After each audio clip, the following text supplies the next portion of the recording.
Mis padres irrumpieron en mi cabaña con 20 parientes para celebrar la Navidad. Solo me enteré cuando mi mamá llamó en pánico después de que habían incendiado el lugar. Hola, mi nombre es Claire Holloway. Tenía 34 años y estaba sentada sola en una tranquila habitación de hotel en Seattle. La nieve pasaba a la deriva por la ventana como si el mundo hubiera decidido moverse en cámara lenta para la Nochebuena. Mi teléfono comenzó a vibrar en la mesita de noche exactamente a las 2:14 de la madrugada. Cuando contesté, la voz de mi madre estalló a través del altavoz, quebrada y frenética. Claire, tienes que volver ahora mismo. La cabaña está en llamas. No respondí al principio. Solo escuché su respiración y el pánico superpuesto a algo más que ella no estaba diciendo. Luego hice una pregunta simple, con mi voz tranquila de una manera que incluso a mí me sorprendió. Espera, ¿por qué están todos en mi cabaña? La línea se quedó en silencio y escuché susurros. Alguien dijo, no se lo digas. Mi madre finalmente murmuró, este no es el momento. Me volví hacia la ventana, viendo caer la nieve, y me di cuenta de que no estaba entrando en pánico. Esto no era el shock del incendio. Este fue el momento en que entendí que el único lugar al que había escapado de ellos, también me lo habían quitado. Si tu familia irrumpiera en el último lugar seguro que tenías, ¿qué harías? ¿Y desde dónde estás escuchando ahora mismo? ¿A qué hora? Realmente quiero saber que hay alguien ahí fuera escuchándome, para saber que no estoy sola. Esa cabaña nunca estuvo destinada a ser una escapada vacacional. No la compré porque amara la decoración rústica o quisiera un lugar acogedor para las fiestas. La compré porque estaba cansada de desaparecer dentro de mi propia vida. Desde que tengo memoria, había sido la persona en la que mi familia se apoyaba cuando algo salía mal y convenientemente olvidaba cuando algo salía bien. Si una factura llegaba tarde, me llamaban a mí. Si estallaba una discusión, me pedían que la suavizara. Si alguien necesitaba dinero solo hasta el mes siguiente, de alguna manera se convertía en mi responsabilidad hacer que funcionara. Aprendí temprano que ser confiable era más seguro que ser emocional. Que solucionar problemas me ganaba un asiento en la mesa. Incluso si nadie preguntaba nunca cómo estaba yo mientras los solucionaba. Con el tiempo, ese papel se endureció hasta convertirse en una expectativa, y la expectativa se convirtió en derecho. Ya no veían mi esfuerzo. Solo me notaban cuando éste se detenía. 3 años antes del incendio, mi cuerpo finalmente había comenzado a protestar de maneras que no podía ignorar. Trabajaba a tiempo completo como analista de riesgos y cumplimiento para una empresa de logística. El tipo de trabajo que te entrenaba para pensar 3 pasos por delante y anticipar consecuencias que otras personas nunca veían venir. Mis días estaban llenos de contratos, cláusulas de responsabilidad y peores escenarios. Mis noches estaban llenas de llamadas familiares que siempre comenzaban con, no sabemos a quién más preguntar. Había semanas en las que no recordaba la última vez que había comido una cena real en lugar de estar parada sobre el fregadero, revisando correos electrónicos mientras recalentaba algo que apenas probaba. Una noche, después de otra llamada donde mi padre se quejaba del dinero mientras mi madre insistía en que todo estaría bien si yo pudiera ayudar un poco más, me senté en mi sofá y me di cuenta de que no había llorado. No porque fuera fuerte, sino porque estaba entumecida. Eso me asustó más que cualquier discusión. La cabaña llegó a mi vida silenciosamente. Un anuncio que ni siquiera estaba buscando apareció mientras navegaba sin rumbo fijo tarde una noche. Un pequeño lugar de madera escondido cerca de Bend, Oregón, rodeado de pinos y nieve y nada más. Sin vecinos lo suficientemente cerca para escucharte respirar. Sin servicio celular lo suficientemente fuerte para interrupciones constantes. No era hermosa en el sentido de una revista. El techo necesitaba trabajo. Los pisos crujían. Pero cuando conduje hasta allí por primera vez, me paré en el porche, escuché el viento moverse a través de los árboles y sentí que algo se aflojaba en mi pecho. No le dije a mi familia a dónde iba.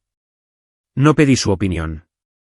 Formé una pequeña sociedad de responsabilidad limitada a mi propio nombre, firmé los papeles y pagué el pago inicial con dinero que había ahorrado silenciosamente, dólar por dólar, mientras todos asumían que simplemente era buena con las finanzas. Les hablé de la cabaña más tarde, casualmente, de la forma en que mencionas algo que no quieres discutir. Compré un lugar en el norte, dije por teléfono un domingo. Solo una pequeña cabaña. Es mi espacio. Mi madre se rió como si estuviera bromeando. Oh, eso suena lindo, dijo, ya imaginándoselo de una manera que hizo que se me tensara el estómago. Mi padre preguntó qué tan lejos estaba de la carretera principal, cómo eran los inviernos, si tenía suficientes habitaciones. Lo interrumpí suave pero firmemente. No es para viajes familiares, dije. Es solo un lugar al que voy para reiniciarme. Hubo una pausa. Luego se deslizó el tono familiar de mi madre. Ligero y despectivo. Por supuesto, cariño, lo entendemos. Siempre decían eso, pero la comprensión en mi familia era temporal. El primer año mantuve ese límite intacto. Iba sola. A veces solo por un fin de semana, a veces por una semana completa cuando el trabajo lo permitía. Arreglé el techo. Aprendí a usar la estufa de leña correctamente. Dormí mejor de lo que lo había hecho en años, despertando al silencio en lugar de a demandas en esa cabaña. No era la solucionadora. No era el plan de respaldo. Solo era una mujer haciendo café en una taza astillada, mirando la nevada sin que nadie me pidiera nada. No publiqué fotos. No me registré en línea. Era el único lugar en mi vida que existía sin testigos. Eso fue lo que lo hizo peligroso. Cuando vienes de una familia que no respeta los límites, la privacidad les parece un secreto. La independencia se siente como rechazo.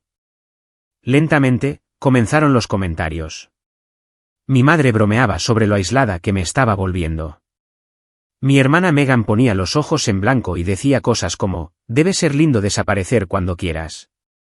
Mi padre preguntaba, medio serio, medio divertido, si estaba escondiendo algo allá arriba. Cada vez lo ignoraba, diciéndome a mí misma que eran solo palabras, que mientras no entregara las llaves o las direcciones, mi espacio estaba seguro. Subestimé lo poco que eso importaba a las personas que creían tener derecho a todo lo que yo tenía. En las semanas previas a la Navidad, las preguntas se volvieron más específicas. Mi madre preguntó qué tipo de cerradura tenía la puerta de la cabaña, enmarcado como preocupación. Esos lugares sufren robos, ya sabes, dijo ella. Megan preguntó si el camino estaba despejado de nieve en invierno, si la chimenea funcionaba bien, si el internet era lo suficientemente fuerte para videollamadas. Nada de eso sonaba como un plan. Sonaba como curiosidad, el mismo tipo que había ignorado toda mi vida. Me dije a mí misma que estaba siendo paranoica. Me dije a mí misma que no cruzarían esa línea. Habían cruzado todas las demás, pero seguramente no esta. Esa creencia ahora se sentía casi vergonzosa. Mientras estaba de pie en esa habitación de hotel en Seattle después de la llamada, viendo la nieve pasar a la deriva por el cristal, entendí algo con dolorosa claridad. La cabaña no era solo un edificio para ellos. Era una prueba de que yo tenía algo propio. Y en mi familia, la propiedad siempre había sido negociable siempre que yo estuviera involucrada. Nunca habían aprendido a pedirme permiso. Solo habían aprendido a pedirme perdón después, asumiendo que se lo daría porque siempre lo había hecho. El incendio no había comenzado esa noche en la montaña. Comenzó la primera vez que me convencí de que quedarme callada era lo mismo que estar a salvo. Mirando hacia atrás ahora, las señales estaban en todas partes. No llegaron todas a la vez ni lo suficientemente fuerte como para forzar mi atención. Se deslizaron de la manera en que siempre lo hacían en mi familia, envueltas en bromas, preocupación y familiaridad, disfrazadas de nada serio. Así era como se cruzaban los límites habitualmente en mi mundo. Nadie derribaba la puerta a patadas. Simplemente se apoyaban en la manija el tiempo suficiente hasta que eventualmente cedía. Y para cuando me daba cuenta, se sentía demasiado tarde para protestar sin ser acusada de exagerar. El primer comentario llegó durante una llamada dominical con mi madre unas semanas antes de Navidad. Ella preguntó casualmente qué tanto frío hacía cerca de la cabaña en invierno, si las tuberías estaban aisladas correctamente. Respondí sin pensar, explicando que había hecho revisar todo cuando compré el lugar. Ella tarareó pensativamente y luego dijo casi como un comentario aparte, «Sabes, esas áreas de montaña pueden ser peligrosas. Es bueno saber que los caminos y las cerraduras son seguros». Recuerdo haber sentido un leve pellizco de irritación, del tipo que había aprendido a ignorar. Ella siempre había enmarcado su curiosidad como preocupación. Me dije a mí misma que eso era todo lo que era. Unos días después, Megan me envió un mensaje de texto con una foto de ella envuelta en una manta, quejándose de lo abarrotada que se estaba poniendo la casa de nuestros padres con los parientes llegando temprano para las fiestas. «Tienes suerte de tener esa cabaña», escribió. «Debe ser tan pacífico allá arriba». Miré el mensaje más tiempo del que debería haberlo hecho. Había algo en la forma en que lo dijo, un hambre que no podía nombrar del todo, pero lo dejé de lado. Megan siempre había envidiado cualquier cosa que me diera distancia de la familia. Respondí con una cara sonriente neutral y cambié de tema. Luego vino la llamada de mi padre. No perdió tiempo en charlas triviales. Preguntó si la cabaña tenía un dormitorio extra, cuántas personas podía dormir técnicamente si fuera necesario. Me reí, diciéndole que era pequeña y no estaba construida para invitados. Lo sé, dijo demasiado rápido. Solo tengo curiosidad por cosas de bienes raíces. A mi padre nunca le importaron los bienes raíces a menos que lo beneficiaran directamente. Esa debería haber sido mi señal para cerrar la conversación. En cambio, lo dejé pasar, diciéndome a mí misma que estaba siendo injusta, que no todas las preguntas llevaban una agenda oculta. Deseaba tanto que eso fuera cierto que fingí que lo era. La verdad era que me habían entrenado para dudar de mis instintos cuando se trataba de mi familia. Cada vez que me resistía cuando era niña, me decían que era dramática. Cada vez que decía que no, alguien me recordaba cuánto se habían sacrificado mis padres, que afortunada era en comparación con otras personas. Con el tiempo, aprendí que el cumplimiento era más fácil que el conflicto. Que el silencio mantenía la paz, incluso si me costaba algo internamente. Para cuando fui adulta, ese patrón estaba tan profundamente arraigado que ya no lo reconocía como una traición a mí misma. Se sentía como madurez. Una semana antes de Navidad, mi madre llamó de nuevo, esta vez con un tono extrañamente alegre. Habló sobre lo difícil que había sido el año, como todos merecían algo agradable, lo importante que era estar juntos durante las fiestas. Estuve de acuerdo cortésmente, asumiendo que estaba preparando el terreno para otra solicitud que eventualmente rechazaría. Entonces ella dijo, «No planeas ir a la cabaña durante la Navidad, ¿verdad?» La pregunta aterrizó más pesada de lo que ella pretendía. Dudé el tiempo suficiente para que ella llenara el silencio. «Solo quiero decir», agregó rápidamente. «Odiaríamos que estuvieras sola». «No estoy segura todavía», dije con cuidado. Esa era la verdad. No lo había decidido. Una parte de mí quería la tranquilidad. Otra parte de mí se sentía culpable por quererla. Mi madre suspiró con un alivio que se sentía fuera de lugar. «Bueno, eso es bueno», dijo. «La Navidad debería tratarse de la familia». No discutí. Rara vez lo hacía ya. Esa noche, abrí la aplicación de notas en mi teléfono y escribí una frase que nunca envié. «Por favor, no usen mi cabaña». La miré fijamente, mi pulgar flotando sobre la pantalla. Las palabras se sentían demasiado afiladas, demasiado conflictivas, como si los estuviera acusando de algo que aún no habían hecho. Me dije a mí misma que enviarlo solo crearía tensión donde no existía ninguna. Borré la nota y me fui a la cama, convenciéndome de que estaba siendo razonable. Lo que realmente estaba haciendo era elegir la familiaridad sobre la seguridad porque la familiaridad, incluso cuando duele, se siente predecible. En los días que siguieron, las pequeñas banderas rojas se multiplicaron. Mi madre preguntó si había cambiado el código de acceso en mi aplicación de seguridad recientemente. Megan bromeó sobre lo divertido que sería tener una Navidad de película en algún lugar nevado. Mi padre mencionó conocer a un cerrajero que trabajaba en áreas rurales. Cada comentario por sí solo era lo suficientemente inofensivo. Juntos, formaban un patrón que me negaba a reconocer.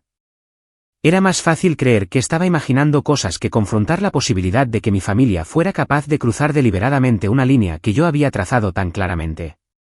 Me dije a mí misma que incluso si quisieran usar la cabaña, no se atreverían sin preguntar. Sabían lo importante que era para mí. Sabían que valoraba mi privacidad. Lo sabían porque se los había dicho. Lo que no quería admitir era que saberlo nunca los había detenido antes. Solo les había enseñado a ser más silenciosos sobre sus intenciones, a enmarcar sus acciones como malentendidos en lugar de elecciones. No veían mis límites como límites. Los veían como obstáculos para ser rodeados. La noche antes de la Nochebuena, mientras empacaba mi bolso para el viaje a Seattle, revisé mi teléfono por última vez. Había un mensaje grupal de la familia extendida lleno de emojis festivos y planes vagos sobre reunirse pronto. Nada lo suficientemente específico para alarmarme. Nada lo suficientemente explícito para acusar. Cerré la cremallera de mi maleta y apagué las luces, diciéndome a mí misma que si algo estaba mal, lo sentiría. Ya lo sentía. Simplemente no confiaba en ese sentimiento lo suficiente como para actuar en consecuencia. De pie en esa habitación de hotel horas más tarde, reproduciendo esas conversaciones en mi cabeza, la claridad fue brutal. El incendio no había salido de la nada. Tampoco la traición. Había visto formarse la tormenta y elegí creer que pasaría de largo. Ese era el costo de crecer en una familia donde el amor era condicional y el acceso se asumía. Aprendías a ignorar el sonido de los pasos que se acercaban hasta que ya estaban dentro de tu espacio, reorganizando tus muebles, diciéndote que nunca fue realmente tuyo para empezar. No estuve allí cuando irrumpieron. Ese detalle importa porque si hubiera estado, alguien habría afirmado que todo era un malentendido, que yo había estado de acuerdo y simplemente había olvidado que mi silencio significaba consentimiento. La ausencia les dio libertad. La ausencia les dio coraje. Mientras yo empacaba hojas de cálculo y evaluaciones de riesgos en una habitación de hotel en Seattle, mi familia estaba cargando autos en Sacramento, apilando hieleras, mesas plegables, cajas de decoraciones y suficiente comida para un pequeño ejército. Se contaron a sí mismos una historia que hacía todo más fácil. Era Navidad. Todos necesitaban espacio. Y yo entendería. Siempre lo hacía. Mi padre conducía al frente como si estuviera liderando una caravana, confiado de una manera que solo proviene de creer que el mundo te debe acceso. Tenía direcciones guardadas, una impresión del mapa de carreteras y el número de teléfono de un trabajador de mantenimiento local al que había llamado a principios de esa semana por si acaso. Cuando llegaron al camino de la cabaña, con la nieve crujiendo bajo los neumáticos, nadie se detuvo a cuestionar por qué estaban allí sin permiso. Bromearon sobre lo tranquilo que estaba, lo hermoso que se veía cubierto de blanco, lo afortunada que era yo de poseer algo como esto. Dijeron mi nombre con admiración, no con respeto. Hay una diferencia. La puerta estaba cerrada tal como la había dejado. Por un breve momento, ese debería haber sido el final. Una puerta cerrada es una sentencia.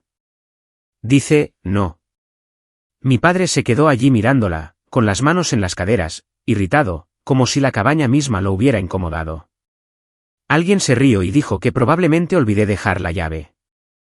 Mi madre suspiró teatralmente, ya interpretando el papel de pacificadora. Se está congelando, dijo. No podemos dejar a todos parados aquí afuera. Y así, la cerradura se convirtió en un problema a resolver en lugar de un límite a respetar. El trabajador de mantenimiento llegó 20 minutos después. No hizo muchas preguntas. Vio a un grupo de personas, escuchó la palabra familia e hizo lo que le pagaron por hacer. El sonido de la cerradura cediendo fue pequeño, casi cortés, pero resonó más fuerte en mi vida que cualquier otra cosa que sucedió esa noche. Cuando la puerta se abrió, hubo un suspiro colectivo de alivio, como si hubieran superado un obstáculo juntos. Nadie mencionó llamarme. Nadie se preguntó cómo me sentiría al ver esa puerta rota. Entraron como si pertenecieran allí, sacudiendo la nieve de sus botas sobre el piso que yo misma había fregado. La cabaña se llenó rápidamente. Los abrigos se apilaron en las sillas. Las bolsas se dejaron caer donde quiera que hubiera espacio. Alguien encendió las luces sin pensar. Otra persona manipuló el termostato. Un tercero abrió los gabinetes buscando vasos. La forma en que se movían por el espacio decía la verdad que yo había estado evitando. No lo veían como mi hogar. Lo veían como un recurso. Algo no utilizado que podía ser reclamado para un propósito mejor. Su propósito. Mi hermana Megan tomó fotos casi de inmediato. El árbol de Navidad que había dejado sin decorar se convirtió en un telón de fondo para fotos grupales. La chimenea, que yo había usado con cuidado y moderación, se convirtió de repente en el centro de atención. Aparecieron botellas. La risa se hizo más fuerte. Alguien conectó un altavoz. Megan transmitió en vivo en las redes sociales, sonriendo a su teléfono mientras llegaban los comentarios. Navidad familiar en las montañas, dijo, moviendo la cámara por la habitación. Tan mágico. Etiquetó la ubicación, etiquetó a nuestros padres, etiquetó a primos que ni siquiera estaban allí todavía. Para cualquiera que mirara, parecía perfecto. Nadie podía ver la cerradura rota justo fuera del encuadre. A medida que llegaban más parientes, la cabaña pasó de estar abarrotada a ser caótica. La gente discutía sobre los arreglos para dormir, se quejaba del frío. Rastreaban nieve por habitaciones que yo había mantenido limpias por costumbre, no porque alguien más lo notara. Alguien preguntó dónde guardaba las mantas extra. Otro bromeó diciendo que realmente debería conseguir un lugar más grande si iba a ser anfitriona así. Anfitriona. La palabra aterrizó con una amarga ironía que me habría hecho reír si lo hubiera sabido. El alcohol fluía libremente. Siempre lo hacía en las reuniones familiares, soltando lenguas y bajando inhibiciones. La chimenea fue alimentada sin cuidado. Leños apilados al azar, papel empujado para que las llamas fueran más rápido. Nadie se molestó en verificar si el conducto de humos estaba completamente abierto o si la madera estaba debidamente curada. No fue malicia. Fue derecho mezclado con descuido, el tipo que crece cuando las personas asumen que las consecuencias recaerán sobre otra persona. En algún momento, mi madre notó humo persistiendo más tiempo del que debería. Lo apartó con la mano, abriendo una ventana brevemente antes de cerrarla de nuevo para mantener el calor adentro. Alguien más se rió y dijo que era normal que las cabañas olieran así. Mi padre les dijo a todos que se relajaran. Había manejado muchas chimeneas antes. Siempre decía eso, incluso sobre cosas que nunca había manejado realmente.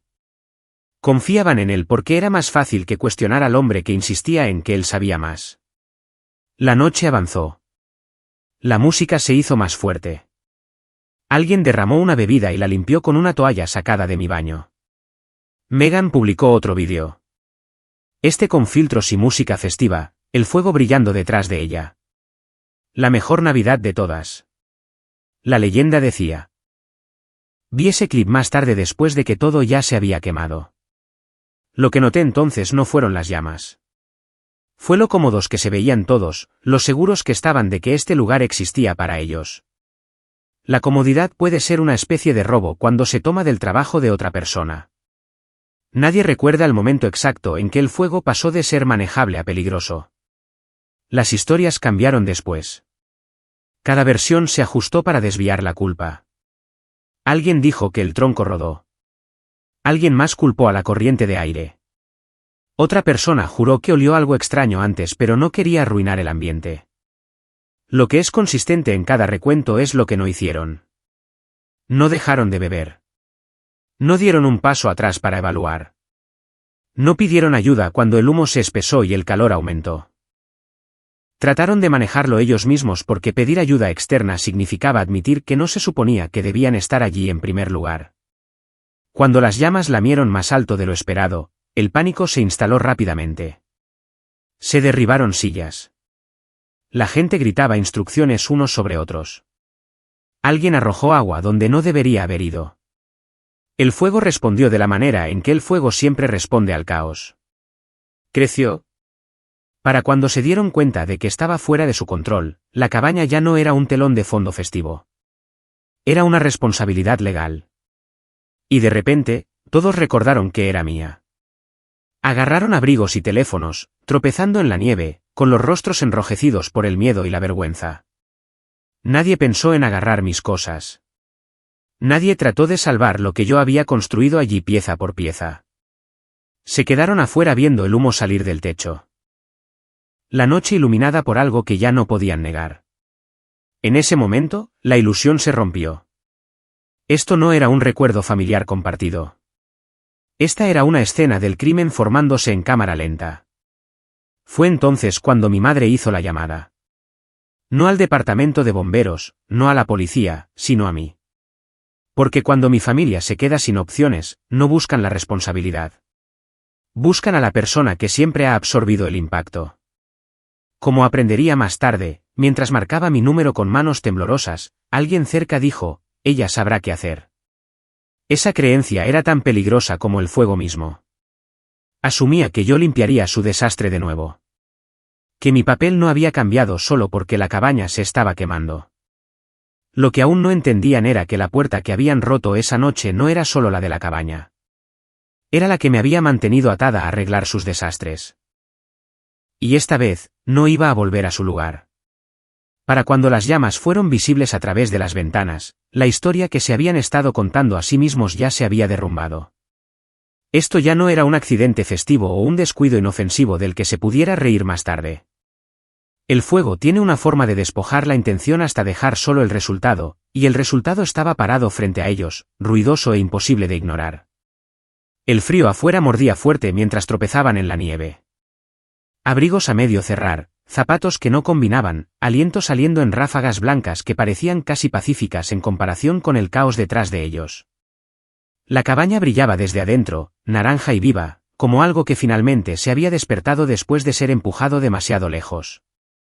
Al principio, todavía intentaron manejarlo por su cuenta. Alguien corrió de regreso hacia la puerta con un extintor de incendios que no sabía cómo usar. Otra persona gritó instrucciones contradictorias, su voz quebrándose a medida que el pánico subía más alto. Se arrojó agua donde no debería haber estado, alimentando el fuego en lugar de matarlo de hambre. Cada decisión fue apresurada, reactiva, impulsada por el mismo instinto que los había llevado allí en primer lugar.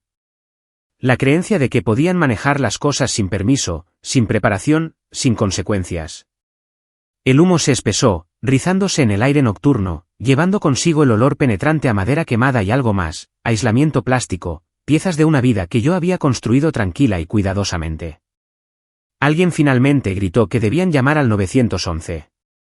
La sugerencia quedó colgando allí, pesada y no bienvenida. Llamar a los servicios de emergencia significaba papeleo, preguntas, nombres. Significaba explicar por qué más de 20 personas estaban reunidas en una cabaña privada en medio de la noche. Significaba admitir que no pertenecían allí. Por un momento que se estiró demasiado, dudaron, viendo las llamas subir más alto, sopesando la vergüenza contra la destrucción. Esa duda importaría más tarde de maneras que aún no podían imaginar. Mi madre caminaba de un lado a otro en la nieve, con las manos temblorosas. El teléfono agarrado con tanta fuerza que parecía que podría romperlo por la mitad. Seguía diciendo mi nombre, no al teléfono todavía, solo en voz alta, como un reflejo. Claire sabrá qué hacer, dijo a nadie en particular. Ella siempre lo sabe. Mi padre le gritó que dejara de entrar en pánico. Incluso mientras su propia voz temblaba, les dijo a todos que mantuvieran la calma, que pensaran, que dejaran de reaccionar exageradamente. Era el mismo guión que había usado toda mi vida cada vez que las cosas se salían de control. Calma para él significaba silencio. Significaba cumplimiento. Significaba dejarle fingir que todavía estaba a cargo. Cuando el techo comenzó a crujir, el sonido cortó a través de todo. No fue fuerte al principio, solo un ruido agudo y hueco que hizo que todos se congelaran. Luego vino de nuevo, más fuerte, definitivo. Fue entonces cuando la verdad se asentó. No estaban salvando esto. No lo estaban conteniendo. La cabaña no iba a estar bien. Iba a arder y no había nada que pudieran hacer excepto ver cómo sucedía. En ese momento, el miedo se transformó en algo más feo, cálculo. Comenzaron a pensar en lo que esto les costaría, en quién sería culpado, en cómo hacerlo menos malo. Fue entonces cuando mi madre marcó mi número. Sé ahora que la llamada no provino del amor o la preocupación por mí. Provino del hábito, de años de apoyarse en la misma persona cada vez que las cosas se volvían demasiado pesadas para llevarlas sola. No llamó para preguntar si yo estaba bien o para advertirme suavemente. Llamó porque necesitaba una respuesta, una solución, una salida. Cuando no respondí de inmediato, llamó una y otra vez, su desesperación agudizándose con cada timbre sin respuesta. A su alrededor, los parientes susurraban, discutiendo sobre qué decir a las autoridades, sobre si el fuego se propagaría, sobre quién lo había iniciado. Nadie sugirió llamarme para disculparse. Nadie dijo que no deberían haber estado allí. La suposición estaba integrada. Yo arreglaría esto. Mientras esperaban que yo contestara, el fuego continuó haciendo lo que hace el fuego. Tomó el porche primero, luego la pared de la sala de estar. Las llamas encontrando madera seca y aislamiento con una eficiencia aterradora. Las decoraciones que Megan había colgado antes subieron rápidamente. Oropel barato y adornos de papel alimentando el incendio. El humo se elevaba hacia arriba, visible desde la carretera ahora, imposible de ocultar. Un vecino que pasaba conduciendo redujo la velocidad, luego se detuvo. Teléfono ya en mano. La ilusión de privacidad se había ido. La ilusión de control se fue con ella. Eventualmente, alguien sí llamó al 911. Para entonces, la respuesta ya estaba retrasada. El daño ya era significativo. Las sirenas resonaron a través de los árboles. Luces rojas y azules cortando a través de la oscuridad. Iluminando rostros manchados de hollín y miedo. Los bomberos se movieron con precisión tranquila. Mangueras desenrollándose, comandos claros y practicados. No hicieron muchas preguntas al principio. Se centraron en la contención, en evitar que el fuego se propagara al bosque circundante. Pero incluso mientras trabajaban, los ojos se dirigían hacia el grupo apiñado en la nieve, tomando notas mentales.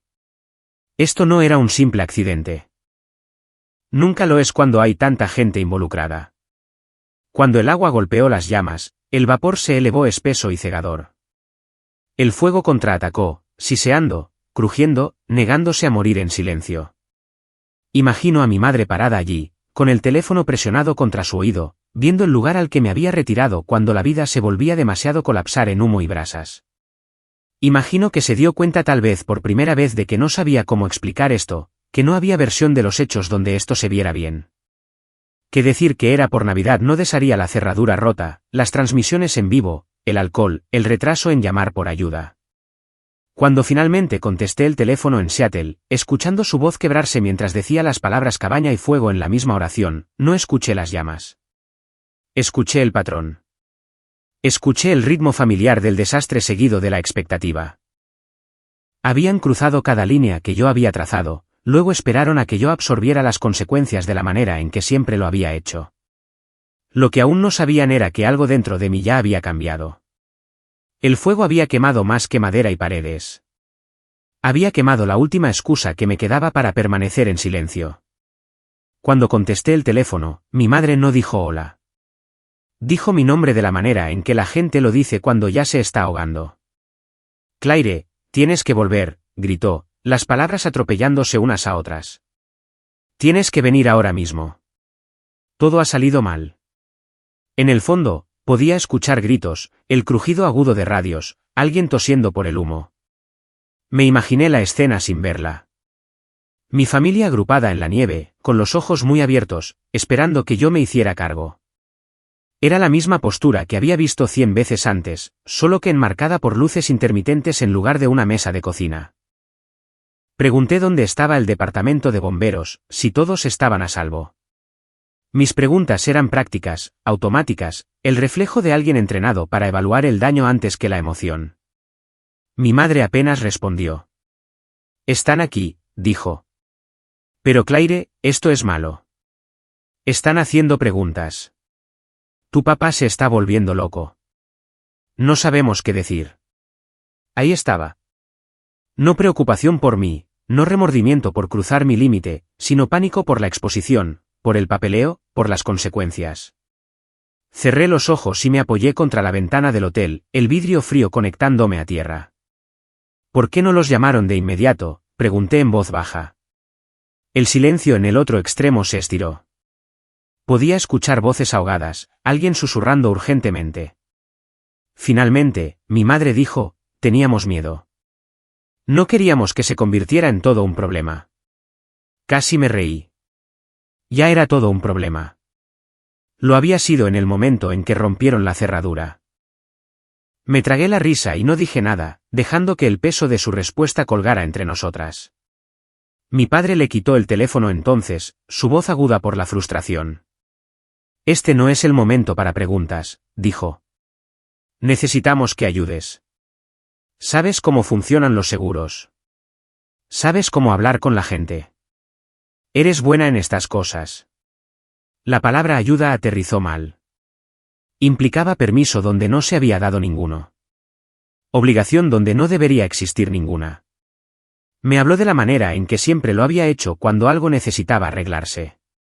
Como si mi papel fuera inmutable, como si la distancia y la edad y la propiedad no hubieran cambiado nada, como si yo fuera todavía la niña que limpiaba desastres para mantener la paz. Le pregunté de nuevo por qué estaban allí. Evitó la pregunta por completo. Todos necesitaban un lugar a donde ir, dijo. ¿Es Navidad? No empieces con esto ahora. ¿Empezar qué? Me pregunté. ¿Responsabilidad? ¿La verdad? Me di cuenta entonces de que no importaba cuán tranquilamente hablara, no importaba cuán cuidadosamente enmarcara mis palabras, ellos escucharían hostilidad. En familias como la mía, los límites se interpretan como ataques. Decir no se siente como traición para las personas que están acostumbradas al acceso ilimitado. A medida que la llamada se prolongaba, noté algo más. Nadie preguntó si yo estaba bien. Nadie preguntó dónde estaba, qué tan lejos, si estaba a salvo. Hablaban como si mi presencia física fuera irrelevante, como si yo fuera un conjunto de habilidades incorpóreas que podían convocar a pedido. La comprensión se asentó pesadamente en mi pecho, no como dolor, sino como claridad. Esto no se trataba de la cabaña. Ni siquiera se trataba del incendio. Se trataba del papel que me habían asignado. Y en el momento en que se dieron cuenta de que podría no sostenerse, les dije que no iba a volver. Las palabras salieron firmes, sorprendiéndome con su facilidad. Hubo un alboroto inmediato en el otro extremo de la línea. Mi madre jadeó. Mi padre maldijo. Alguien más gritó mi nombre con incredulidad. No puedes simplemente dejarnos así, dijo mi madre. Dejar. Como si no me hubieran dejado toda mi vida, sosteniendo responsabilidades que nunca debieron ser mías. Eres la propietaria, agregó mi padre. Tienes que estar aquí. Lo corregí suavemente. Soy la propietaria. Esa es exactamente la razón por la cual este no es mi desastre para arreglar. Por un momento, el único sonido fue el viento. Luego regresó la voz de mi madre, más pequeña ahora, bordeada de acusación. Entonces, ¿simplemente vas a dejar que lidiemos con esto solos? Ahí estaba. La trampa emocional familiar. Si me mantenía firme, era cruel. Si cedía, era responsable. Lo reconocí por lo que era. Finalmente, una elección falsa diseñada para mantenerme en mi lugar. Tomé aliento y respondí con la verdad que había evitado durante años. Ya están lidiando con eso, dije. Yo no causé esto. La línea se cortó poco después. O ella colgó o la señal falló. Me quedé allí de pie durante mucho tiempo después. Con el teléfono todavía presionado contra mi oído, escuchando nada. Mis manos temblaban, pero no de miedo, de contención, del esfuerzo de no volver a entrar en un papel que lentamente me había borrado. Me deslicé hasta el borde de la cama y me dejé sentir el peso de lo que acababa de hacer. No había gritado. No había amenazado. Simplemente me había negado. Esa negativa se sintió más grande que cualquier discusión que hubiéramos tenido. Unos minutos más tarde, mi teléfono vibró de nuevo con una avalancha de mensajes. Llamadas perdidas de mis padres. Mensajes de texto de Megan preguntando qué estaba pasando, diciéndome que necesitaba responder, insistiendo en que todo esto era un malentendido. Un mensaje de una tía acusándome de abandonar a la familia en una crisis. No respondí. Puse el teléfono boca abajo en la mesita de noche y miré el techo, escuchando los sonidos ahogados de la ciudad afuera. En algún lugar muy lejos, los bomberos seguían trabajando, mangueras rociando agua sobre los restos de un lugar que yo había amado. En algún lugar más cercano, mi familia se estaba dando cuenta de que la red de seguridad que siempre habían asumido que los atraparía tenía un límite. Sabía lo que sucedería a continuación. Se presentarían informes. Se harían preguntas. La propiedad importaría. También la intención. Mi trabajo me había entrenado para ver cómo fallan los sistemas cuando las personas ignoran reglas que creen que no se aplican a ellos. Esta noche, mi familia había caminado directamente hacia esa lección. Y por primera vez, no iba a protegerlos de ella. La llamada no se había tratado de mí en absoluto. Se había tratado de su miedo a las consecuencias. Colgar no me hizo despiadada. Me hizo honesta. Después de que terminó la llamada, la habitación se sintió antinaturalmente tranquila, como si el mundo se hubiera detenido para ver qué haría yo a continuación. Me quedé allí de pie durante mucho tiempo, con el teléfono todavía en mi mano, repitiendo las palabras que había dicho y las que no. En mi familia, el silencio siempre había significado acuerdo. Esta noche, el silencio significaba algo completamente diferente. Significaba que había terminado de ofrecerme como voluntaria para el control de daños. Dejé el teléfono, no suavemente, no con enojo, solo deliberadamente, como colocando un límite donde nunca había existido uno antes. Volví a la ventana. La nieve seguía cayendo en copos constantes y pacientes, borrando las huellas tan rápido como se formaban. Me llamó la atención lo diferente que era eso de mi vida, donde cada paso que había dado por mi familia parecía permanentemente grabado en la expectativa.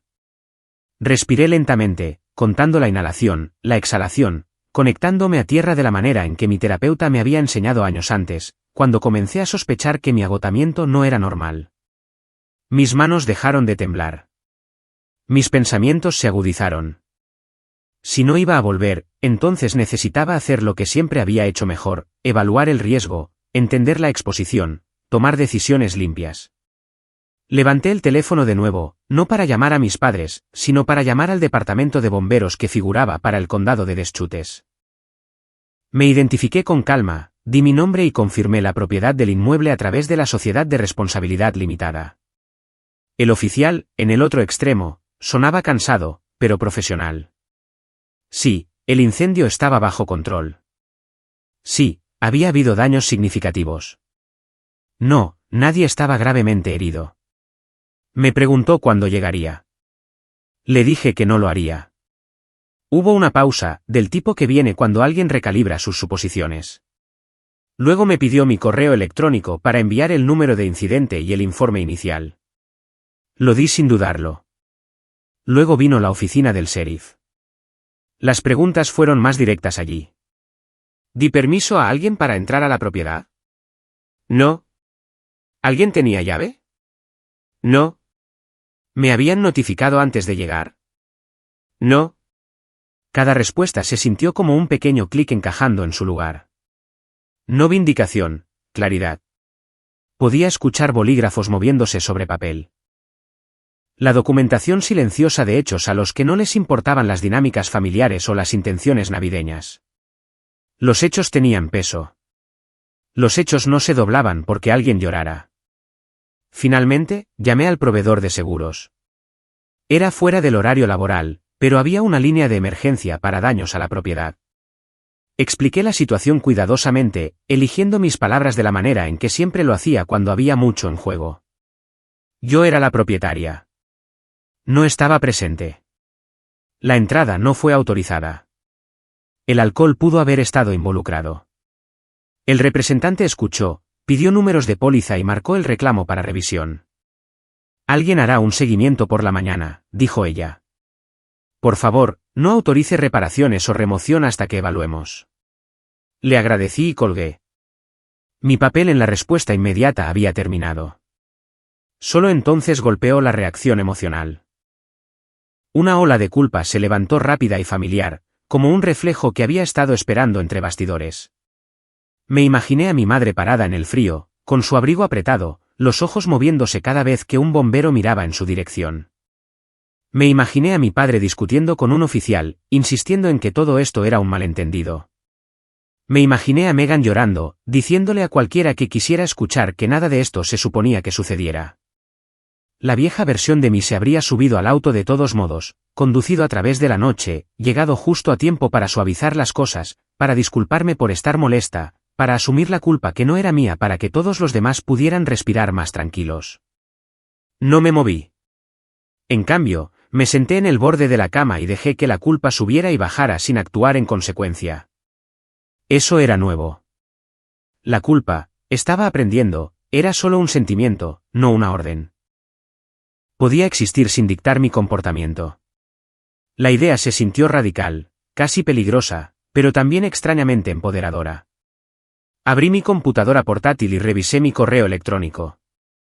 Ya había un mensaje del departamento de bomberos con el número de incidente adjunto. Otro de mi portal de seguros reconociendo la llamada. Documentación, un rastro. Por una vez, no estaba limpiando después del hecho.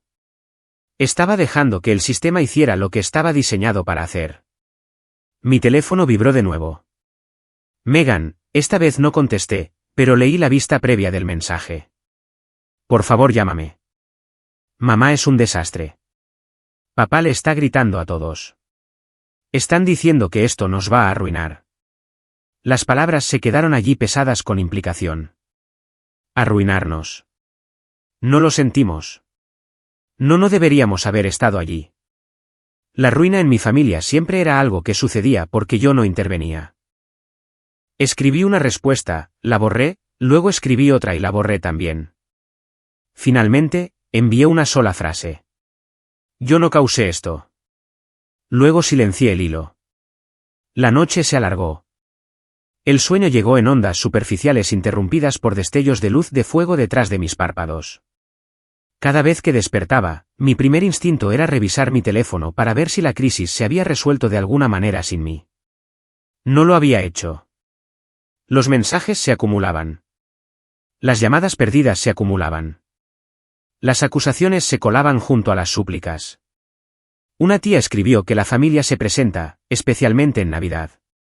Un primo insinuó que me arrepentiría de esto más tarde. Nadie preguntó qué necesitaba yo. Nadie reconoció la cerradura rota o las transmisiones en vivo o el retraso en pedir ayuda. Su versión de los hechos ya se había cristalizado. Yo estaba eligiendo la distancia sobre la lealtad.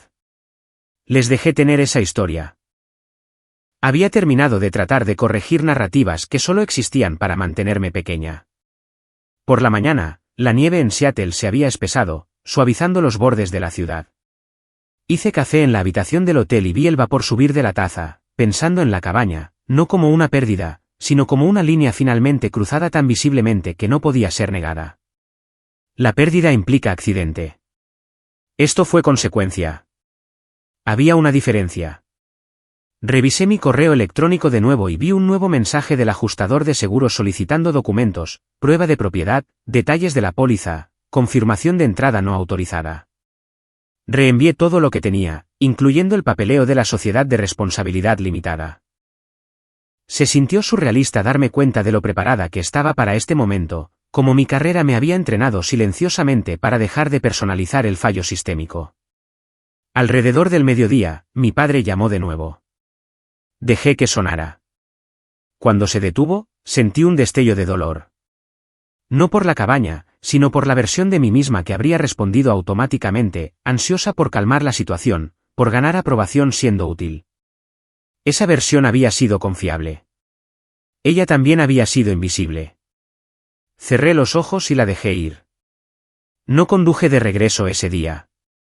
No conduje de regreso al siguiente, ni al siguiente. La decisión se asentó en mi cuerpo como una verdad que había estado rodeando durante años. No volver no era abandono. Fue el primer acto de autorrespeto que había tomado que no requería permiso. Lo que viniera después, informes, reclamos, confrontaciones, sucedería sin que yo me sacrificara para suavizar el impacto. El incendio se había llevado la cabaña. Mi familia se había llevado el resto. Esta vez, estaba eligiendo no seguir el humo de regreso al mismo viejo papel. Las respuestas oficiales no llegaron con drama. Llegaron de la manera en que suelen hacerlo las consecuencias, tranquila, metódicamente, envueltas en un lenguaje neutral al que no le importaban la intención o las fiestas. 2 días después del incendio, mientras Seattle todavía estaba envuelta en gris y nieve húmeda, mi bandeja de entrada se llenó de correos electrónicos que cambiarían todo lo que mi familia creía saber. Las líneas de asunto eran tranquilas, casi educadas. Informe de incidente, hallazgos preliminares, reclamo de seguro, revisión en curso, seguimiento requerido. Los leí en el pequeño escritorio junto a la ventana del hotel, con el café enfriándose a mi lado, la ciudad zumbando como si nada monumental se estuviera desarrollando en mi vida. El informe del jefe de bomberos llegó primero. Fue minucioso, clínico, despojado de emoción, tiempo de ignición estimado. Acelerantes descartados. Factores contribuyentes enumerados en viñetas que se sentían más pesadas con cada línea. Uso inadecuado de la estufa de leña. Materiales combustibles introducidos. Se sospecha deterioro por alcohol. Notificación de emergencia retrasada. Luego la frase que más importaba, la que reencuadraba todo lo que mi familia había tratado de difuminar en accidente. Ocupación no autorizada en el momento del incidente. Lo leí 2 veces, luego una tercera vez, dejando que la palabra se asentara. No autorizada. No decía malentendido. No decía reunión familiar. Decía exactamente lo que era. 1 hora después, llamó el ajustador de seguros. Su voz era tranquila, practicada, del tipo que provenía de dar malas noticias con la frecuencia suficiente para saber cómo llevar el ritmo. Confirmó mi identidad, los detalles de la sociedad de responsabilidad limitada, la cobertura de la póliza. Luego hizo una pregunta de la que yo ya sabía la respuesta. ¿Otorgó permiso para que alguien estuviera en la propiedad en el momento del incidente? Dije que no. Él hizo una pausa, escribiendo. ¿Y no se distribuyeron llaves? No. Otra pausa. Basado en los hallazgos preliminares, hay serias preocupaciones de cobertura, dijo cuidadosamente. La entrada no autorizada y la negligencia pueden anular la póliza. Le agradecí por la claridad, terminé la llamada y me senté muy quieta. No sentí alivio. Sentí gravedad. Esto no era vindicación o venganza. Esto era el sistema haciendo lo que estaba diseñado para hacer cuando se ignoraban las reglas. No había excepción para las buenas intenciones. Ninguna cláusula para la familia. La cobertura que mis padres asumieron que los salvaría, asumieron que yo los ayudaría a activar, no estaba allí.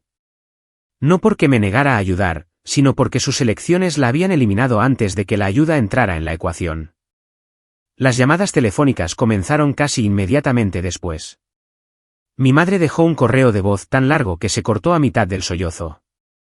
Mi padre envió un mensaje de texto exigiendo que le devolviera la llamada ahora.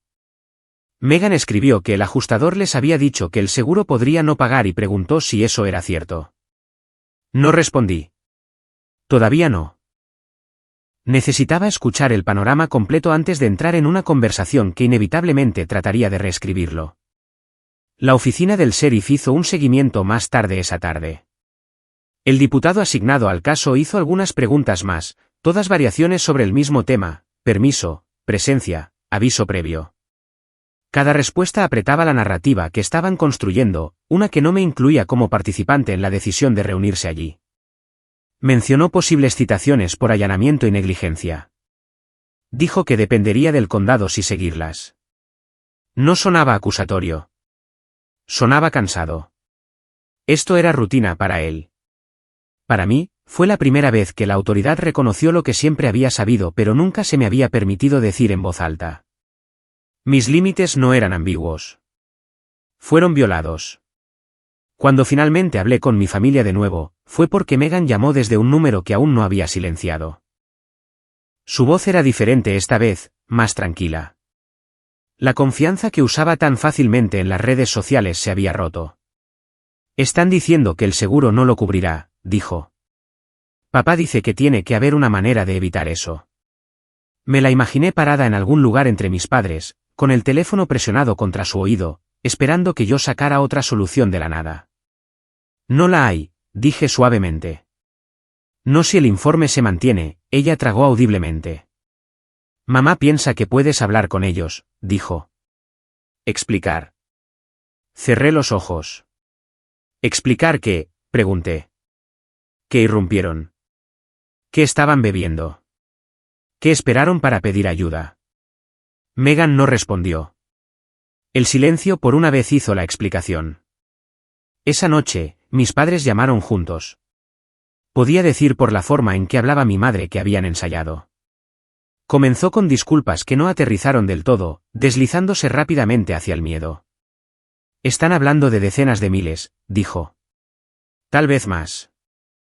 No podemos permitirnos esto, Claire. Mi padre intervino, su tono más agudo. Esto es una locura. Somos familia. Tiene que haber algo que puedas hacer. Los dejé terminar. Escuché de la manera en que siempre lo había hecho, absorbiendo su pánico sin interrumpir. Cuando finalmente hicieron una pausa, esperando que yo interviniera, les dije la verdad. Ya hice lo que pude, dije. Respondí las preguntas honestamente. No mentiré para protegerlos. Mi padre explotó. Me acusó de ser despiadada, de elegir el papeleo sobre las personas. Dijo que si simplemente hubiera regresado, las cosas habrían sido diferentes. Esa frase aterrizó como una acusación destinada a redirigir la responsabilidad. No la tomé. Si no hubieran irrumpido, dije, mi voz firme, no habría habido un incendio. Si hubieran llamado por ayuda de inmediato, el daño podría haber sido menor. Esas fueron sus elecciones, no las mías. Mi madre lloró más fuerte entonces, el sonido subiendo y bajando como siempre lo hacía cuando la responsabilidad presionaba demasiado cerca. No pensamos, dijo. Solo queríamos una Navidad agradable. Asentí aunque ella no podía verme. Querer algo no lo hace tuyo, respondí. La llamada terminó mal. Siempre lo hace cuando la verdad no se dobla. Llegaron mensajes de parientes que habían escuchado fragmentos de la historia y llenaron el resto con lo que me hiciera más fácil de culpar. Algunos dijeron que estaba castigando a todos por un error. Otros me advirtieron que me arrepentiría de esto cuando la familia estuviera destrozada. No discutí. Me reenvié el informe del jefe de bomberos de nuevo y cerré la aplicación. Los hechos no necesitan defensa. Simplemente existen. Esa noche, sola en la habitación del hotel, sentí que el peso de lo que había sucedido se asentaba completamente en mi cuerpo. La cabaña había desaparecido efectivamente. La cobertura del seguro estaba anulada. Mi familia enfrentaba consecuencias que nunca habían imaginado que se aplicarían a ellos. Y por primera vez, nada de eso estaba siendo redirigido a través de mí. El papel que había desempeñado durante décadas, la traductora, la solucionadora, el amortiguador, había sido eliminado, no por la fuerza, sino por mi negativa a seguir parada frente al impacto. La ironía no se me escapó. Trabajaba en riesgos y cumplimiento. Pasaba mis días explicando a las corporaciones que ignorar las reglas no las hacía desaparecer, que el riesgo diferido era riesgo multiplicado. En casa, había vivido como si el amor funcionara de manera diferente, como si ignorar mis propios límites de alguna manera me protegiera de la pérdida. El sistema no compartía esa fantasía. No le importaba que fuera Navidad o que mis padres estuvieran asustados. Le importaban las acciones y los resultados, el permiso y la negligencia. En esa fría claridad, encontré algo parecido a la paz. Al final de la semana, los números se volvieron más claros. Las reparaciones serían extensas. Las cuestiones de responsabilidad se cernían. La posibilidad de citaciones permanecía abierta. Mis padres dejaron de llamar cada hora y comenzaron a llamar todos los días. Sus mensajes pasaron del pánico a la negociación. Te lo compensaremos, escribió mi madre una vez. Respetaremos tu espacio de ahora en adelante. Miré la pantalla, reconociendo el patrón. Las promesas ofrecidas solo cuando llegan las consecuencias no son promesas. Son negociaciones. Y yo ya no estaba negociando el acceso a mi vida. Dormí mejor de lo que esperaba esa noche, no porque no me afectara, sino porque la decisión que había tomado finalmente estaba alineada con la realidad. El sistema había hablado, y por una vez, había dicho lo que yo había estado tratando de decir toda mi vida. La emergencia de mi familia no era mi responsabilidad para absorber. El incendio se había llevado la cabaña, sí, pero también había quemado la ilusión de que el amor significaba acceso ilimitado. Lo que quedaba era algo más duro y verdadero, y estaba lista para enfrentar lo que viniera después sin prenderme fuego para mantenerlos calientes. El tono cambió después de eso. El pánico dio paso a la ira de la manera en que siempre lo hace cuando el miedo se queda sin lugares donde esconderse. Las llamadas disminuyeron, luego se agudizaron. Mi madre dejó de llorar en los correos de voz y comenzó a suspirar en su lugar. El tipo de suspiro destinado a llevar acusación sin decirlo directamente. Los mensajes de mi padre se hicieron más cortos, cortados, llenos de frases que sonaban razonables si no mirabas demasiado de cerca. Esto no tenía que pasar. Las familias no se tratan así. Estás dejando que extraños decidan nuestro destino. Cada frase era un pequeño intento de devolverme el peso, de hacer que mi negativa se sintiera como el verdadero crimen. Noté algo más, también.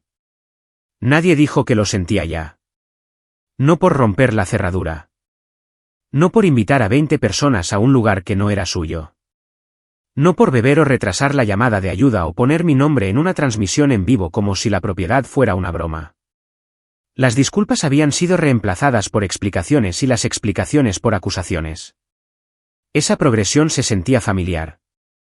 Era el mismo patrón con el que había vivido toda mi vida. Un error seguido de pánico. Pánico seguido de negociación. Negociación seguida de culpa. Siempre había intervenido antes de la etapa final. Esta vez no lo hice. Mi padre llamó tarde una noche, su voz ya tensa antes de que yo dijera hola. Me dijo que el condado estaba haciendo más preguntas. Me dijo que los vecinos estaban hablando. Me dijo que los parientes estaban furiosos por las posibles multas y los costos de reparación. Luego dijo la frase que finalmente cristalizó todo. Si no hubieras comprado esa cabaña, nada de esto hubiera pasado. No lo interrumpí. Dejé que las palabras se sentaran allí entre nosotros, feas y expuestas. Cuando terminó, respondí en voz baja. Si no hubieran irrumpido, nada de esto hubiera pasado. Él se burló como si hubiera perdido el punto a propósito. Estás tergiversando esto, dijo. ¿Sabes a lo que me refiero? Sabía a lo que se refería. Se refería a que mi independencia los había incomodado, y la incomodidad en mi familia siempre había sido imperdonable. Mi madre intentó un enfoque diferente. Llamó una mañana con voz suave preguntando cómo estaba aguantando, si estaba durmiendo. Por un momento casi sonó sincero. Entonces ella dijo, simplemente no entiendo por qué no nos ayudas ahora. Después de todo lo que hemos hecho por ti, ahí estaba, el libro mayor no dicho arrastrado a la luz. Todo lo que habían hecho por mí, contado y convertido en arma. Pensé en los años en que había suavizado discusiones, pagado facturas, cancelado planes, tragado resentimiento para mantener la paz. Pensé en cómo nada de eso me había ganado respeto cuando importaba. No estoy ayudando porque ayudar significaría mentir, dije. Y he terminado de hacer eso. Ella se quedó callada. Cuando habló de nuevo, su voz era fría. Así que esto es quien eres ahora. Casi me reí. Esto era quien siempre había sido. Simplemente no lo estaba ocultando más. Los mensajes de la familia extendida se volvieron más punzantes a medida que la historia se difundía, distorsionada por recuentos y medias verdades. Una tía me acusó de abandonar a mis padres en una crisis. Un primo sugirió que disfrutaba viéndolos sufrir. Alguien más insinuó que estaba castigando a todos por un simple accidente. No respondí a ninguno de ellos. Reenvié el informe del jefe de bomberos a una carpeta privada y cerré mi bandeja de entrada.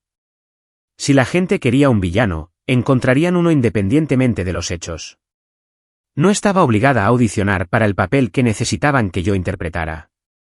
En medio de todo esto, tomé una decisión práctica que se sintió más grande de lo que debería haber sido. Cerré la cuenta familiar compartida que había ayudado a mantener durante años, la que había recargado silenciosamente cada vez que los gastos eran altos. Transferí mis contribuciones restantes, cancelé los pagos automáticos y actualicé mi información bancaria. Tomó menos de 15 minutos. Me senté allí después, mirando la pantalla de confirmación, sintiendo una mezcla de alivio y algo parecido al dolor. Esa cuenta había sido mi red de seguridad para ellos, la garantía silenciosa de que siempre intervendría. Sin ella, la realidad de su situación se agudizó rápidamente.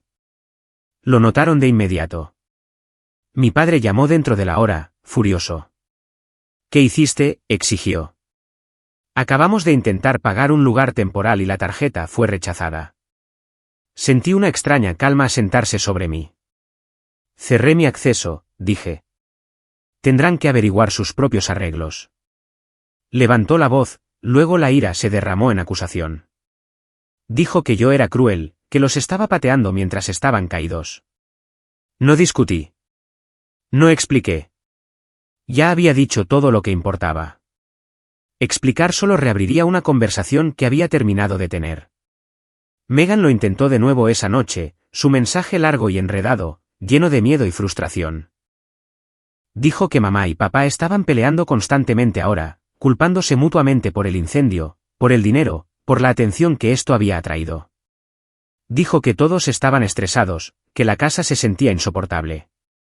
Leí el mensaje 2 veces antes de responder. Siento que sea difícil, escribí. Pero esto no es mío para arreglar. Ella respondió con una sola palabra, está bien. Casi podía escuchar la decepción detrás de ella. La comprensión de que las viejas dinámicas no estaban volviendo a su lugar. Lo que más me sorprendió fue lo rápido que cambió la narrativa una vez que mi familia se dio cuenta de que yo no estaba interviniendo. Sin mí para absorber el impacto, se volvieron unos contra otros. Mi madre culpó a mi padre por romper la cerradura. Mi padre culpó a los parientes por beber demasiado. Los parientes se culparon mutuamente por no pedir ayuda antes. Todos se apresuraron a redirigir la responsabilidad. Y por una vez, yo no estaba parada en el medio, recibiendo los golpes para que pudieran mantener su imagen intacta. Verlo desarrollarse desde la distancia fue inquietante, pero también clarificador. La estabilidad que yo había proporcionado no había arreglado nada. Simplemente había retrasado el colapso. Comencé a recibir cartas oficiales por correo reenviadas desde mi domicilio, avisos formales, actualizaciones, solicitudes de información. Respondí a las que requerían mi respuesta e ignoré el resto. Cada interacción fue objetiva, impersonal, desprovista de la manipulación emocional a la que me había acostumbrado. En esa neutralidad, encontré un alivio inesperado. Al sistema no le importaba si mis padres estaban enojados o avergonzados. Le importaban los plazos, los permisos, las acciones. Hablaba un idioma que entendía y en el que confiaba. Una tarde, después de leer otro mensaje acusándome de destrozar a la familia, salí a dar un largo paseo por la ciudad. El aire era frío y agudo, despejando mi cabeza. Me di cuenta de que nada de lo que hiciera ahora los haría felices. Ayudar generaría resentimiento más tarde. Negarse ya lo había generado ahora. La diferencia era quién pagaba el costo. Por primera vez, no era yo. Esa comprensión se sintió pesada y liberadora, como dejar un peso que había estado cargando tanto tiempo que había olvidado que no era parte de mi cuerpo. Al final de la semana, mis padres dejaron de llamar a diario.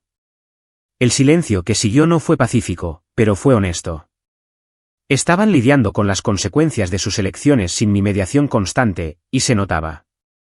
No celebré eso. No me regodeé. Simplemente lo reconocí como el resultado natural de un límite finalmente aplicado. La culpa había reemplazado al remordimiento porque el remordimiento les habría requerido mirar hacia adentro. La culpa era más fácil. Siempre lo es.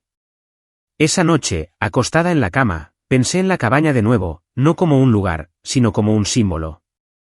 Había sido mi escape, mi prueba de que podía labrar algo solo para mí.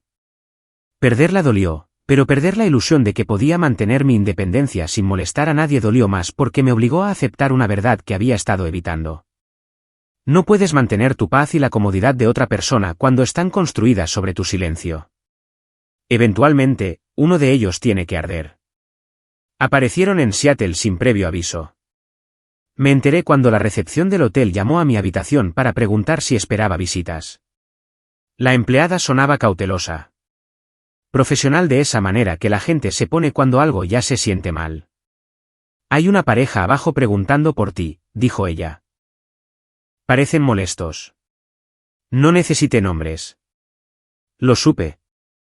Por un momento consideré decir que no, dejar que la seguridad lo manejara, posponer lo inevitable.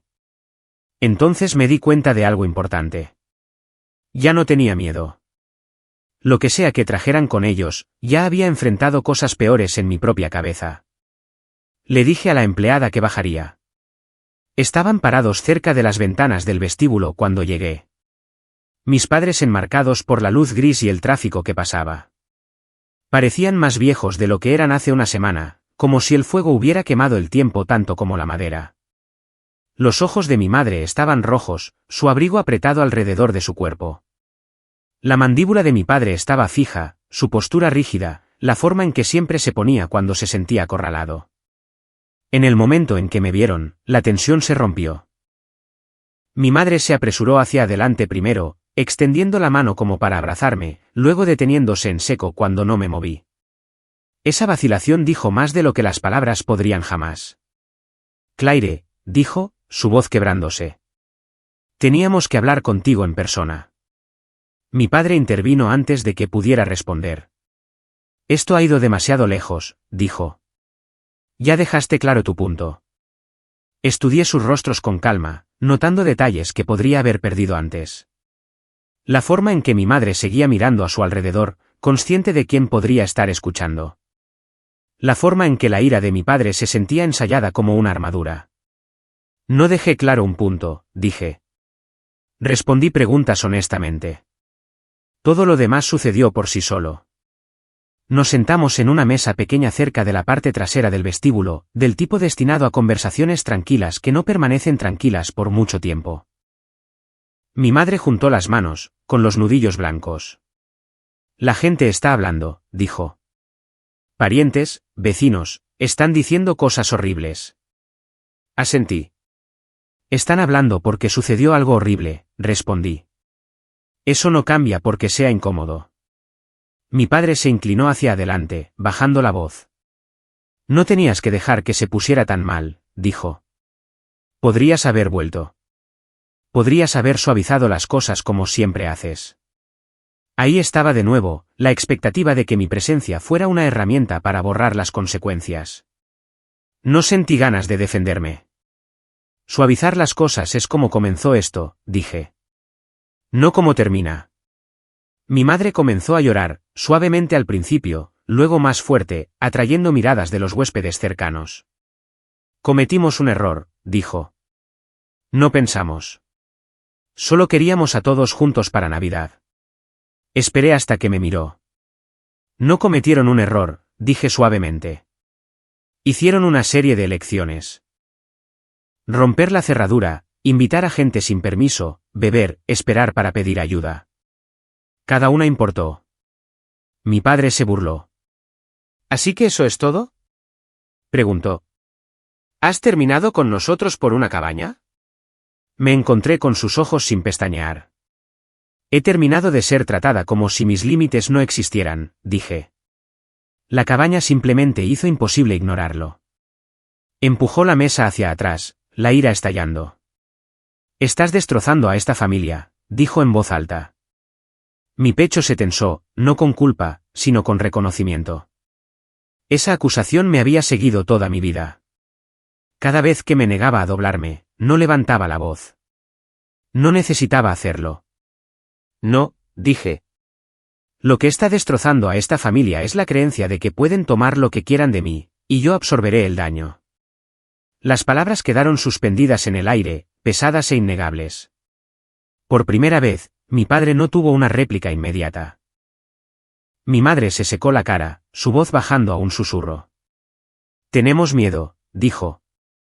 No sabemos cómo vamos a arreglar esto. Sentí un dolor entonces, agudo y humano, pero no dejé que me desviara del rumbo. Sé que tienen miedo, dije. Pero arreglarlo no es mi trabajo. Ella me miró como si hubiera hablado un idioma extranjero. Eres nuestra hija, dijo. Por supuesto que es tu trabajo. Sacudí la cabeza lentamente. Ser su hija no significa sacrificarme para protegerlos de las consecuencias, respondí. Nunca lo significó. Las conversaciones se dispararon después de eso, recorriendo la culpa y el arrepentimiento, el miedo y la ira, cada uno de ellos tratando de arrastrarme de nuevo a roles familiares. Mi padre me acusó de ser fría. Mi madre me rogó que reconsiderara, que los ayudara a hablar con la compañía de seguros de nuevo, que explicara las cosas de manera diferente. Escuché hasta que no hubo nada nuevo que decir. Entonces me levanté. No voy a cambiar de opinión, dije. Me mantendré en contacto, pero no mentiré, y no pagaré por esto. Si quieren avanzar, tiene que ser bajo nuevos términos. Mi padre se rió amargamente. ¿Y qué términos serían esos?, preguntó. Pensé por un momento antes de responder. Respeto, dije. Permiso y responsabilidad. Si quieren una relación conmigo, tendrán que aceptar que no tienen acceso ilimitado a mi vida. Mi madre me miró fijamente, aturdida. Mi padre miró hacia otro lado, su silencio más fuerte que cualquier argumento. No estaban listos para estar de acuerdo. Podía ver eso, pero no estaba pidiendo acuerdo. Estaba declarando condiciones. Cuando me di la vuelta para irme, mi madre alcanzó mi brazo. Por favor, dijo. No nos dejes fuera. Hice una pausa, luego le quité la mano suavemente. No los estoy dejando fuera, dije. Estoy saliendo del papel que me estaba destruyendo. Con eso, me alejé, mis pasos firmes en el piso del hotel. No miré atrás. En el ascensor, mientras las puertas se cerraban, sentí mi corazón latir con fuerza, no de miedo, sino de liberación. La confrontación que temí durante años finalmente había sucedido. Y el mundo no se había acabado. Todavía estaban enojados. Todavía estaban asustados. Pero yo estaba intacta. Por primera vez, entendí que mantener tu posición no te hace cruel. Te hace visible. E incluso si ellos nunca entendieron completamente eso, yo sí.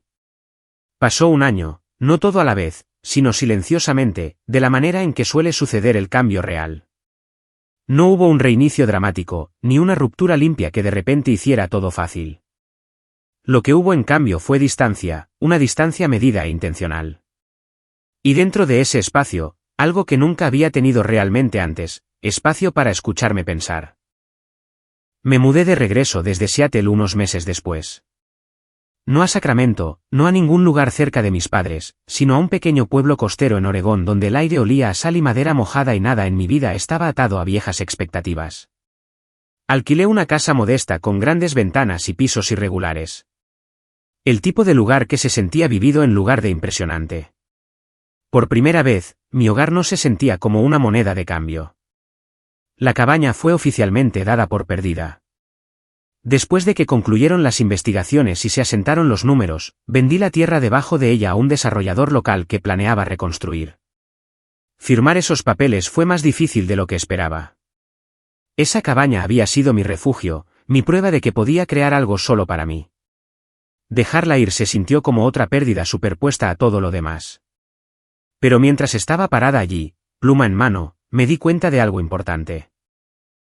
La cabaña había hecho su trabajo.